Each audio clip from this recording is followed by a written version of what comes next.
Assalamualaikum warahmatullahi wabarakatuh. A'udzubillahi minasyaitonirrajim. Bismillahirrahmanirrahim. Alhamdulillahi rabbil alamin allazi kataba alaina siyam fi sahri Ramadan likainakuna minal muttaqin. Allahumma sholli wa sallim wa barik ala Muhammad wa ala alihi wa ashabihi ajma'in. Bapak-bapak, ibu-ibu, jamaah subuh rahimakumullah. Syukur alhamdulillah, setelah sholat subuh ini kita masih mantap duduk di masjid ini. Kita tidak pulang. Kenapa? Padahal mungkin kita ini masih ada ngantuknya ya. Kalau kita pulang, kita bisa tidur sambil memeluk bantal guling, atau mungkin bisa buka HP. Di HP itu banyak hiburan. Ya, ada prank-prankan di YouTube itu, ada musik, macam-macam. Tapi kok kita malah tetap mantap duduk di masjid ini? Kenapa? Padahal yang lain sudah banyak pulang. Maka dijelaskan oleh Rasulullah, man yuridillahu bihi khairan yufaqihu fiddin. Siapa yang ingin diberi kebajikan yang banyak oleh Allah, maka dia itu diberi motivasi yang besar untuk tafaqquhu fiddin, untuk mendalami ilmu agama. Sehingga mudah-mudahan dengan kita duduk di sini, kita ini adalah orang yang dipilih oleh Allah untuk diberi kebajikan yang banyak. Ya, ketika kita gemar mendengar tausiah, untuk mengetahui ajaran-ajaran agama kita, mudah-mudahan dengan ini kita akan diberi kebajikan yang banyak oleh Allah. Kalau Allah memberi kebajikan yang banyak itu tentu saja ujungnya adalah surga Jannatun Naim. Bahagia dunia, bahagia akhirat. Dan kenapa kok kita tidak memilih melakukan aktivitas lain yang lebih asik? Kita buka WA, main Facebook, buat postingan. Biasanya kita ini sekarang di WA ini banyak grup-grupnya. Ada grup SD, grup SMP, grup SMA. Ketemu dengan mantan, bisa chatting-chattingan dengan mantan. Kan itu asik, tapi itu tidak kita lakukan. Atau kita dengar musik konser Alif Ba Ta. Wah, itu luar biasa, terkenal itu. Konser musik gitar Alif Ba Ta. Tapi kita lebih memilih untuk melakukan aktivitas yang semacam ini, mendengar tausiah. Kenapa? Maka dijawab oleh Nabi, min husnil islamil mar'i tarkuhu ma la yu'anihi. Dari tanda bagusnya Islam seseorang itu ketika dia sudah meninggalkan hal-hal yang tidak bermanfaat. Kalau dia sudah meninggalkan hal-hal yang bisa membuat dia lalai dari zikrullah, kemudian beralih kepada hal-hal yang bisa mendekatkan dirinya kepada Allah, nah ini ada peningkatan di dalam keberagamaannya. Nah, mudah-mudahan dengan itu semua, kita yang sudah gemar dengan tausiah, kita sudah meninggalkan hal-hal yang tidak bermanfaat ini, kita ini menjadi orang-orang yang diridhoi oleh Allah Subhanahu wa taala. Amin ya rabbal alamin. Pada pagi ini saya akan masih bicara tentang tujuan pendidikan dalam ibadah puasa. Sesuai dengan tema yang dikasih oleh Pak Ustadz Marlina. Sebenarnya Allah itu tidak butuh dengan ibadah kita.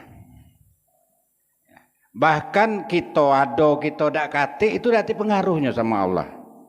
Kita binasa atau kita tidak binasa, kita beribadah, kita tidak beribadah, itu sebenarnya dak kate pengaruhnya bagi Allah. Allah tetap maha agung, Allah tetap maha besar, tidak ada pengaruhnya sama sekali. Diperintahkannya kita melakukan ibadah-ibadah, ibadah haji, ibadah zakat, sholat, puasa, itu sebenarnya adalah untuk kebaikan kita. Bukan Allah itu harap supaya kita sembah, bukan. Tapi itu semua untuk kebaikan kita. Salah satunya puasa. Puasa ini mendidik kita untuk ihsan. Apa itu ihsan? Mendidik kita untuk selalu menyadari bahwa kita ini senantiasa di dalam pengawasan Allah. Allah yang maha dekat, Allah yang maha melihat, selalu memperhatikan kita. Ini yang diajarkan di dalam ibadah puasa. Kita bisa saja siang-siang itu masuk ke dapur makan atau ngopi, ya. Ketika begitu ngantuk, ya, begitu haus, ngopi, makan, sudah itu keluar dalam keadaan segar bugar. Orang tidak ada yang tahu. Atau ketika kita berkumur-kumur saat kita berwudu, di saat sholat zuhur, sholat asar, ya, masuk air 3 kali, keluarnya 2 kali. Yang satunya ditelan, kan tidak ketik yang tahu. Tetapi kenapa kok tidak kita lakukan? Kenapa kita tidak melakukannya? Karena kita menyadari kita ini dalam pengawasan Allah. Walaupun orang tidak ada yang tahu, tapi Allah maha mengetahui. Wa in tubdu ma fi anfusikum aw tukhfuhu yuhasibkum billah. Bahkan apa yang ada di dalam hati kita, yang ada di dalam pikiran kita, Allah tahu. Kesadaran bahwa kita selalu diperhatikan oleh Allah sehingga kita tidak mau melanggar larangan Allah, inilah yang disebut dengan kesadaran ihsan. Kesadaran inilah yang membuat makomnya para sahabat itu sangat tinggi sekali, hebat-hebat semua, karena mereka senantiasa menyadari mereka senantiasa dalam pengawasan Allah. Kesadaran diperhatikan oleh Allah. Ini juga makomnya Nabi Yusuf ketika sudah di kamar berdua dengan Siti Julaiha itu, seorang ratu yang sangat cantik di kamar berdua. Yang Julaihanya sudah sangat bernafsu, tapi karena Yusuf ini menyadari Allah yang maha dekat senantiasa memperhatikannya, sehingga kesadaran ihsan ini membuat nafsunya pun langsung mendingin. Innallazina taqau iza massahum ta'ifum minasyaiton tazakkaru fa iza hum mubsirun. Sesungguhnya orang-orang yang bertakwa itu jika mereka sudah ingin sekali untuk melakukan suatu dosa, ibarat kece orang awak lah tahu juang bana, lata sasak bana ingin melakukan dosa, ingat Allah, tazakkaru faizahum mubsirun, sehingga pada saat itu juga niatnya itu mendingin. Dia takut kepada Allah. Tidak jadi melakukan karena diawasi oleh Allah. Nah, inilah yang ingin diajarkan di dalam ibadah puasa yang kita lakukan. Supaya apa? Supaya nanti di luar bulan Ramadan kita sudah selalu dalam pengawasan Allah, sudah selalu menyadari dalam pengawasan Allah. Kalau ini sudah bisa, kita sudah sampai di makom ini sudah makomnya wali, ini sudah hebat kita. Kemudian yang kedua, puasa ini juga kata Imam Ghazali mengajarkan kita untuk bisa makrifat kepada Allah. Nah, ini makom yang juga sangat tinggi, makom makrifat ini. Saya dulu punya pengalaman ya sekitar 22 tahun yang lalu. Waktu itu saya masih jualan di pasar. Ya. Jadi waktu itu anak saya masih kecil. Saya bawa anak ke pasar. Jadi anak ini haus, minta susu. Maka saya pergi ke warung kopi. Waktu itu bulan puasa. Pergi ke warung kopi pengen minta air panas untuk nyeduh susu untuk anak. Jadi saya tanpa pikiran apa-apa saya masuk ke warung. Rupanya di warung penuh wong. Penuh orang. Saya kaget, orang-orang itu juga lebih kaget lagi. Orang-orang yang di dalam itu tuh orangnya saya kenal semuanya. Bahkan banyak yang di saf pertama kalau sholat di Masjid Raya ini. Jadi mereka gelagapan. Saya masuk, mereka kaget, yang tadinya asik ngobrol, asik ngerokok, kemudian makan mie, ngopi. Dia yang pada ngobrol itu pada diam semuanya. Saya juga risih. Jadi cepat-cepat aja ngambil air itu langsung keluar lagi. Mereka kayak kebingungan, kayak ketangkap basah itu. Jadi kemudian setelah saya sampai di toko, saya pikir-pikir sendiri, kenapa mereka malu? Maka saya jawab sendiri, mereka malu karena mereka kenal dengan saya kenal dengan mereka. Itu yang membuat mereka malu. Andaikan yang masuk ke dalam itu orang yang tidak dikenal, orang lain, wong curup misalnya masuk, tidak kenal, mereka pasti tidak malu. Karena apa? Ya karena tidak kenal, apa yang nak dimalui? Nah, kenapa mereka tidak malu kepada Allah? Kan Allah Maha dekat. Wa huwa ma'akum aina ma kuntum, dia selalu bersama kamu di mana saja kamu berada. Wallahu bima ta'maluna basir, dan Allah selalu memperhatikan apa saja yang kamu lakukan. Allah ada di dalam warung itu melihat. Kenapa tidak malu? Ya jawabnya itu tadi, karena tidak marifat, tidak kenal dengan Allah. Ala basorihim ghisawah, pada penglihatannya itu ada penghalang. Tidak mungkin Pak Ustadz mereka tidak kenal dengan Allah. Pasti mereka tahu Allah Maha melihat, Allah Maha mengetahui, pasti.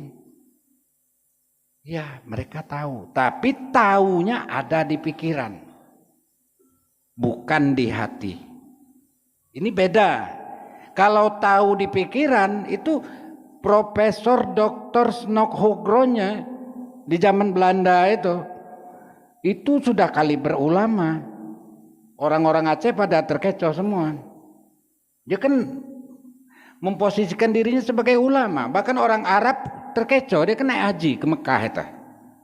Orang Belanda menguasai ilmu tafsir, ilmu hadis, menguasai sejarah Nabi, menguasai ilmu fikih. Orang semua memandang dia ulama besar, tapi ternyata dia Nasrani. Masih tetap Nasrani, belum masuk Islam. Dia mempelajari Islam itu untuk mencari kelemahan Islam. Dia tahu Allah Maha dekat, Allah Maha melihat itu, tapi taunya itu ada di dalam pikiran, bukan di dalam hati. Beda orang yang ma'rifat.